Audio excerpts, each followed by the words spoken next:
Hello students, आज के इस वीडियो में सीखेंगे औसत चाल से संबंधित प्रश्न कैसे सोल्व किए जाते हैं, जो कि कंपटीशन एग्जाम में 3 तरीके से पूछे जाते हैं। जो औसत चाल के प्रश्न है वो 3 तरीके से बन सकते हैं। वो तीनों टाइप पे किस किस तरीके से सोल्व किए जाएंगे, तीनों टाइप के क्वेश्चंस वो आज की वीडियो में सीखेंगे।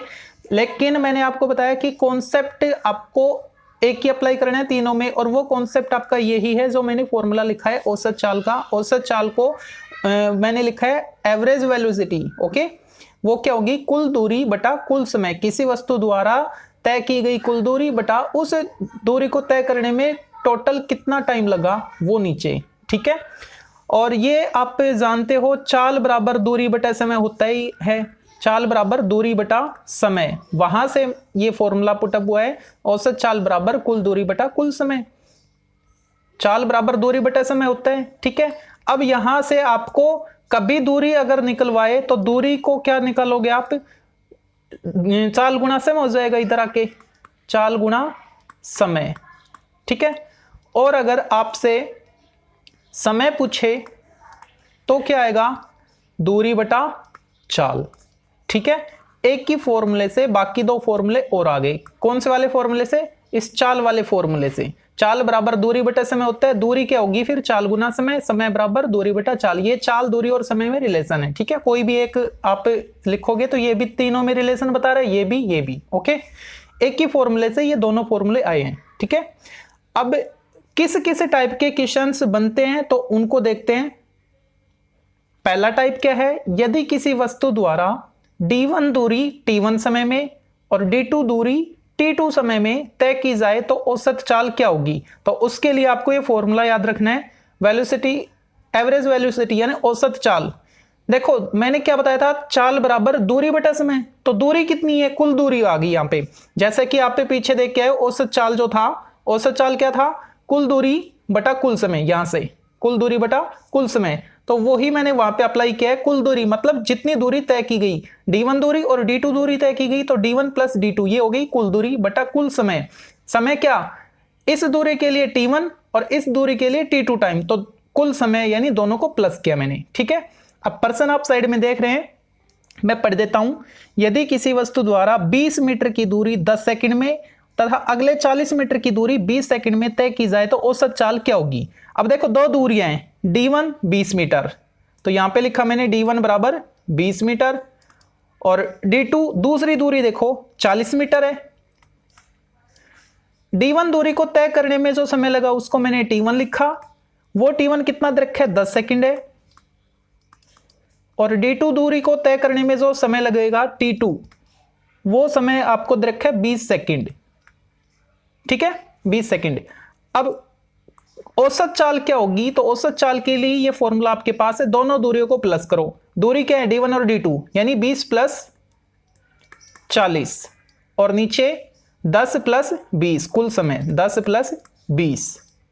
ऊपर आ गया 60, नीचे आ गया 30, भाग करोगे तो कितना आएगा? 2 मीटर पर सेकंड। ठीक है, क्योंकि दूरी किस में? मीटर में, टाइम किस में? सेकंड में, तो मीटर प्रति सेकंड इसकी यूनिट होगी। ओके, ये था पहले टाइप का जो बिल्कुल इजी है, आप बिल्कुल इसको सिंपल वे में कर सकते हैं। ठीक है, नेक्स्ट जो टाइप है उसको देखते हैं। नेक्स्ट टाइप, सेकंड टाइप, यदि कोई वस्तु t1 समय में v1 चाल से और t2 समय में v2 चाल से चले तो औसत चाल क्या होगी? ठीक है, तो औसत चाल के लिए आपको फॉर्मूला वही, कंसेप्ट वही है इसका, कुल दूरी बटा कुल समय। अब आपने जो देखा था कुल दूरी, तो दूरी क्या थी? दूरी का सूत्र था यहां पे चाल गुणा समय। ठीक है, तो हमको वहां पे दूरी नहीं दे रखी है टाइप सेकंड में, तो दूरी निकालने के लिए मैंने क्या किया? चाल गुणा समय। v1 क्या है? चाल, t1 क्या है? समय। ठीक है, तो चाल गुणा समय मतलब ये पहली दूरी आई है और ये वाली दूसरी दूरी आई है, क्योंकि t1 समय में कुछ चाल से चल रहा है, t2 समय में कुछ चाल से चल रहा है। ठीक है, तो ये फॉर्मूला आपको अप्लाई करना है। पर्सन आप देख रहे होंगे, पर्सन में पढ़ भी देता हूं। यदि कोई बस पहले 40 सेकंड में 30 मीटर पर सेकंड की चाल से और अगले 60 सेकंड में 40 मीटर पर सेकंड की चाल से चले तो औसत चाल क्या होगी? अब देखो 2 टाइम दे रखे आपको, 40 सेकंड और 60 सेकंड। तो जो t1 है पहला टाइम, उसको लिखा मैंने 40 सेकंड, और जो t2 है वो है 60 सेकंड। ओके, टाइम हो गया। अब t1 टाइम को किस चाल से चल रही है वो देखते हैं। t1 टाइम के लिए आपको चाल दे रखी इसकी 30 मीटर पर सेकंड, और v2 क्या हो जाएगी, यानी t2 समय में किस चाल से चल रही है वो है 40 मीटर पर सेकंड। ठीक है, अब ये मान यहां पे आप रख दो तो औसत चाल आ जाएगी, एवरेज वेलोसिटी यानी औसत चाल क्या था, v1 t1, इन दोनों को गुणा करो 40 गुना 30 प्लस v2 t2, ये दूरियां आ रही है। ठीक है, v1 t1 v2 t2 दोनों दूरियां हैं, 60 गुना 40 मान रखना आपको इस फॉर्मूले में। नीचे t1 प्लस t2 दोनों को प्लस कर लो, 40 प्लस 60,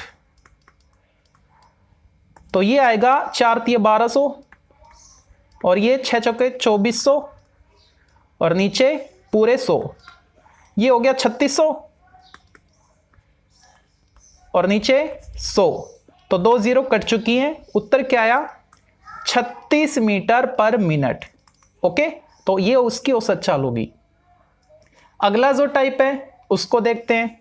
तीसरा टाइप, यदि वस्तु द्वारा d1 दूरी v1 चाल से और d2 दूरी v2 चाल से तय की जाए तो औसत चाल क्या होगी। इसमें भी कॉन्सेप्ट वही है, औसत चाल बराबर कुल दूरी, दूरियां क्या है d1 और d2, इनको जोड़ लो, कुल दूरी बटा कुल समय। अब आपने फर्स्ट में देखा था कुल समय, समय क्या था, समय था हमारे पास दूरी बटा चाल। ठीक है, तो वो ही मैंने यहां पे अप्लाई किया है, समय बराबर दूरी बटा चाल, तो दूरी बटा चाल, ये पहला समय मतलब d1 दूरी में, d1 दूरी को तय करने में लगा समय, प्लस ये दूसरी जो d2 दूरी है उसको तय करने में लगा समय, दूरी बटा चाल से। ठीक है, तो कॉन्सेप्ट यहां पे भी वही है, कुल दूरी बटा कुल समय। ये समय t1 है और ये समय t2 है, समय बराबर होता है दूरी बटा चाल, दूसरे वाला दूसरी दूरी बटा दूसरा चाल, दूसरी चाल। ठीक है, अब जो पर्सन है उसको देखते हैं। पर्सन आपके सामने है, यदि किसी वस्तु द्वारा 20 किलोमीटर की दूरी 40 किलोमीटर पर आवर की स्पीड से और 30 किलोमीटर की दूरी 60 किलोमीटर पर आवर से तय की जाए तो औसत चाल क्या होगी। यहां पे आपको दो दूरियां दे रखी है, एक तो 20 है और एक 30 है। ठीक है, तो d1 जो दूरी है वो कितनी है, 20 किलोमीटर, और जो दूसरी दूरी है d2 वो कितनी है, 30 kilometre.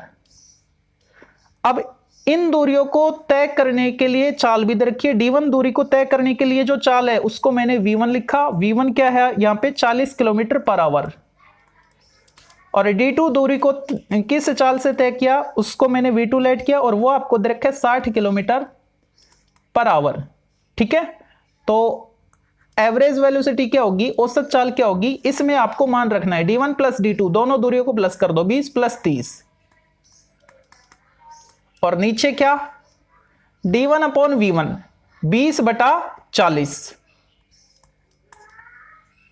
Plus d2 upon v2 30 बटा 60, तो ऊपर आ गया 50 और नीचे ये क्या है 20 बटा 40 आधा 1 बटा 2, 30 बटा 60 ये भी आधा 1 बटा 2, तो 50 बटा क्या हो गया आधा और आधा 1 बटा में 1 लिखो या ना लिखो, तो एवरेज स्पीड क्या आई 50 किलोमीटर पर आवर। ठीक है, कंपटीशन एग्जाम में ये जो थर्ड टाइप है ये अक्सर पूछे जाते हैं, और इसमें एक नया टाइप ये बना दिया जाएगा कि आपको जो दूरी है ना वो समान दे देगा, d1 दूरी और d2 दूरी समान दे देगा। जैसे कि ए स्थान से बी स्थान तक इस चाल से चल के गया, वापस आया तो इस चाल से चल के आया, तो औसत दूरी क्या होगी। देखो गया और वापस आया, दूरियां तो समान है ना, जिस पॉइंट से गया जिस पॉइंट तक और उस पॉइंट से वापस उसी पॉइंट तक आ रहा है। ठीक है, तो ये दूरियां तो समान है, मतलब d1 और d2 आपको समान देगा।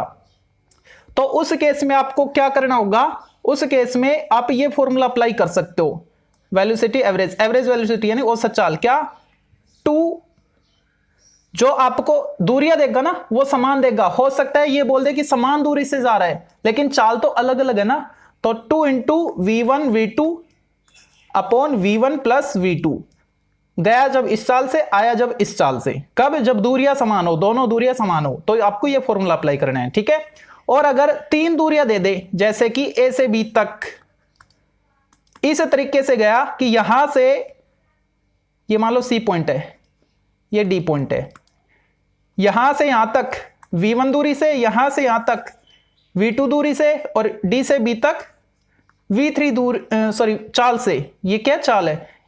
AC दूरी जो है वो v1 चाल से, CD दूरी v2 चाल से, और DB दूरी v3 चाल से तय की। कंडीशन ये कि ये तीनों दूरियां समान है। तो उस केस में औसत चाल क्या होगी? तो उसके लिए आपको फॉर्मूला अप्लाई करना है 3v1 v2 v3, मतलब 3 गुणा तीनों चालों का गुणा बटा v1 v2 plus v2 v3 plus v3 v1। Concept यहां पे भी वही है जो आपने सेकंड में देखा था। सेकंड में क्या देखा था? सॉरी, थर्ड में कुल दूरियां, यहां पे दूरियां समान थी इसलिए मैंने यहां पे लिखा है दूरियां, ठीक है। जब आप इसको सोल्व करोगे तो लघुत्तम लेके नीचे वाला वही बनेगा। अगर 3 दूरियां होती तो प्लस d3 करते, और यहां पे करते plus d3 upon v3। Okay, तो इस तरीके से आपको इनके इस टाइप के इक्वेशन सोल्व करने हैं। Thank you.